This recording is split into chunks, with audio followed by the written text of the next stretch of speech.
देखिए question number 12 को ध्यान से देखिएगा। क्वेश्चन नंबर 12 में क्या बताया गया है, ये हम लोग एग्जाम्पल का क्वेश्चन को कर रहे हैं, ठीक है। ये इस क्वेश्चन हम लोग इसलिए करें ताकि आप लोगों का कंसेप्ट को मैं बिल्ड कर पाऊँ, ठीक है।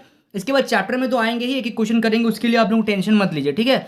तो देखिए 12 नंबर क्वेश्चन में है कि 846 रुपीज़ को ऐसे दो भागों में विभाजित कीजिए कि प्रथम भाग का पांचवा भाग, यानी कि प्रथम भाग जो होगा वो पांचवा भाग होगा, और ठीक है, तथा द्वितीय भाग का आठवां भाग।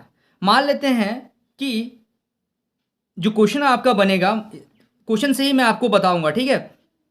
ध्यान से समझिएगा, क्वेश्चन नंबर 12 को सॉल्व कर रहे हैं। तो इसमें क्या बोला जा रहा है, ध्यान से एक बार मैं दोबारा से क्वेश्चन को आपको एक्सप्लेन कर रहा हूं, फिर मैं बनाऊंगा। 846 रुपीज़ को ऐसे दो भागों में विभाजित कीजिए कि प्रथम भाग जो होगा वो कितना भाग होगा, प्रथम भाग जो होगा वो पांचवा भाग होगा, यानी कि पांचवा हिस्सा होगा, यानी कि 1/5 पार्ट होगा। ये चीज समझ में आना चाहिए। और जो द्वितीय भाग हम लोग मान रहे हैं वो आठवां हिस्सा होगा, यानी कि 1/8 पार्ट होगा। भाग का 3/4, 3:4 के अनुपात में है। तो चलिए सबसे पहले हम लोग यहाँ पे क्या करते हैं ना, मान लेते हैं, माना कि दो भाग कौन कौन सा है, ए तथा बी है।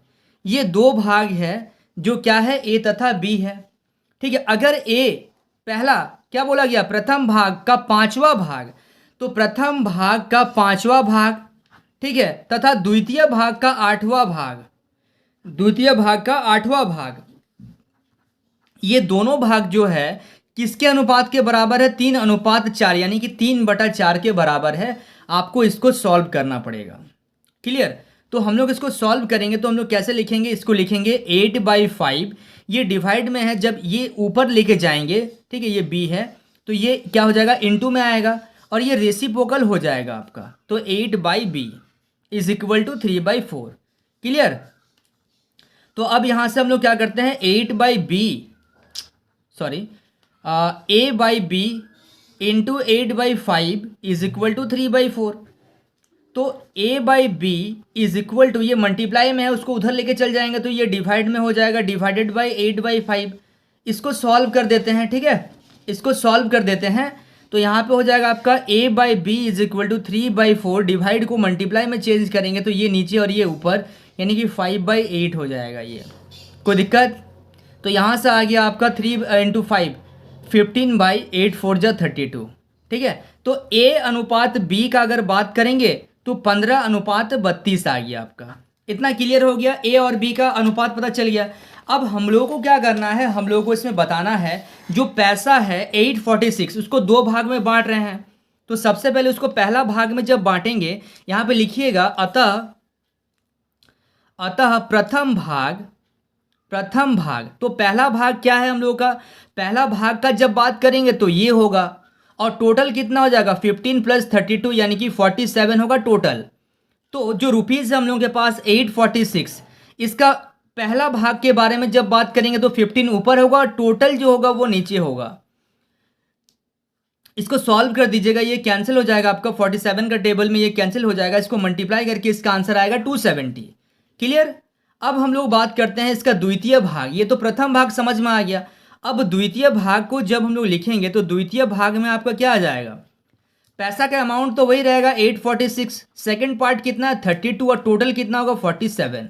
इसको कैंसिल कर दीजिएगा, 47 का टेबल में ये डायरेक्ट कैंसिल हो जाएगा आपका, ठीक है। तो 40, इसको सॉल्व कर लीजिएगा तो आपका आ जाएगा 576, ठीक है। तो ये हो गया आपका 846 को दो पार्ट में ब्रेक कर दिए, एक आ गया आपका 270 और एक आ गया आपका 576, दोनों को ऐड कीजिएगा तो इतना आ जाएगा। कोई दिक्कत यहाँ तक क्लियर हो रहा है आप लोगों को। चलिए so students please note down this question, इसको आप लोग नोट कर लीजिए। इसके बाद हम लोग सॉल्व करेंगे क्वेश्चन नंबर 13 को। देखिए क्वेश्चन नंबर 13 को ध्यान से देखिएगा। क्वेश्चन नंबर 13 में आपका दिया गया है, एक थैली में 1 रुपया 50 पैसे तथा 25 पैसे के सिक्के जो हैं वो 5:9:25 के अनुपात में है। यदि थैले में कुल धन जो है वो 1008 है तो विभिन्न प्रकार के सिक्कों की संख्या बताइए। यानी कि टोटल पैसा जो है वो 1008 रुपया है, तो 1 रुपया का कितना सिक्का होगा, 50 पैसे का कितना सिक्का होगा और 25 पैसे का कितना सिक्का होगा, ये आपको बताना पड़ेगा, ठीक है। तो सबसे पहले हम लोग क्या करते हैं, सबसे पहले हम लोग इसको जो अनुपात में दिया गया है उसको x के टर्म में हम लोग लिखते हैं। देखिए, तो माना कि 1 रुपये का सिक्का, 50 पैसे का सिक्का और आपका 25 पैसे का सिक्का, ठीक है, के सिक्कों की संख्या किस क्रम में दिया गया है? क्रमशः 5:9:25। तो यहां पे लिखेंगे 5x, 9x, 25x के अनुपात में दिया गया है। यानी कि 1 रुपये का सिक्का कितना होगा? 5x, 50 पैसे का कितना होगा? 9x और 25 पैसे का कितना होगा? 25x होगा। अब इनको हम लोग क्या कर देते हैं? जोड़ देते हैं एक साथ, ठीक है। तो इनका मूल्य निकाल देते हैं। तो इसको ऐसे लिखेंगे 5x/1, ठीक है। यहां तक क्लियर हो गया ना आप लोगों को? यहां तक क्लियर हो गया? इसको जोड़ेंगे नहीं, इसको अलग तरीके से थोड़ा सा मैं करता हूं। आप देखिए, तो 1 रुपये का सिक्का कितना है? 5x है। 50 पैसे का सिक्का कितना है? 9x है। और 25 पैसे का सिक्का कितना है आपका? 25x है। तो अब यहाँ पे इन सिक्कों का कुल मूल्य कितना होगा ये हम लोग निकालेंगे, ठीक है। तो 1 रुपये का सिक्के का मूल्य, 1 रुपये के सिक्कों का मूल्य, ठीक है, तो 5x है। और 1 रुपये का सिक्का कितना है? 1 है मेरे पास, ठीक है। 1 रुपये का सिक्का 1 होता है, तो इसको मल्टीप्लाई करेंगे तो कितना हो गया? 5x हो गया। अब यहां पे क्या लिखेंगे? 50 पैसे के सिक्कों का मूल्य, 50 पैसे के सिक्कों का मूल्य कितना हो जाएगा? तो मेरे पास कितना है? 9x है। 9x इंटू 50 पैसे, 50 पैसे मतलब आप 50/100, इसको रुपीज में कन्वर्ट कर देंगे तो कितना हो जाएगा? ये 1/2, 1/2 मतलब 0.5, 0.50 या 0.5 आप लिख सकते हैं, उससे कोई फर्क नहीं पड़ेगा। तो ये 9×5=45, 4.5x हो गया। उसी तरीके से जब मैं 25 पैसे का बात करूंगा, 25 पैसे के सिक्कों का मूल्य, ठीक है, इसको रुपीज में कन्वर्ट कर दीजिए। तो रुपीज में सबसे पहले क्या है? 25 पैसे का कितना है? 25x इंटू 25 पैसे, तो 25/100 रुपीज में आ गया, यानी कि 1/4। तो 25x इंटू 1/4 यानी कि 0.25 मल्टीप्लाई कीजिएगा तो कितना हो जाएगा? ये आपका 6.25 हो जाएगा। क्लियर है? यहां तक 6.25 आ गया आपका। अब हम लोग क्या करेंगे? थैली में कुल धन कितना है? 1008 है। तो 1008 है, सबको मिला के, तो उसमें क्या क्या होगा? 1 रुपये का सिक्का होगा, 50 पैसे का सिक्का होगा और 25 पैसे का सिक्का होगा। तो यहाँ पे लिखेंगे 5x plus 4.5x plus 6.25x is equal to 1008। तो इसको ऐड कर देंगे तो कितना हो जाएगा? 15.75x is equal to 1008। तो अब आपको x का वैल्यू बताना है, तो कितना हो जाएगा? 1008/15.75। यहाँ से डेसिमल हटाइएगा तो आ जाएगा आपका 100। इसको सॉल्व कीजिए पूरा, ये कैंसिल हो जाएगा आपका 5 का टेबल से कितना बार में? 20। और ये 5 जा 5 3 जा 15, 5 3 जा 15 हो गया, 5 1 जा 5, 5 5 जा 25, ठीक है। और कैंसिल होगा, ये 5 का टेबल से कैंसिल होगा, 5 4 जा 20, 5 6 जा 30 और यहाँ से आ जाएगा 5 3 जा 15, ठीक है। और आपका और ये कैंसिल होगा आपका 3 का टेबल से कैंसिल हो रहा है क्या? ये 3 का टेबल से 1008, 3 का टेबल से कैंसिल हो रहा। 3 3 जा 9, 1 10, 3 3 जा 9, 1 18, 3 6 जा 18 और ये हो रहा आपका 21, ये हो रहा आपका 3 3 6।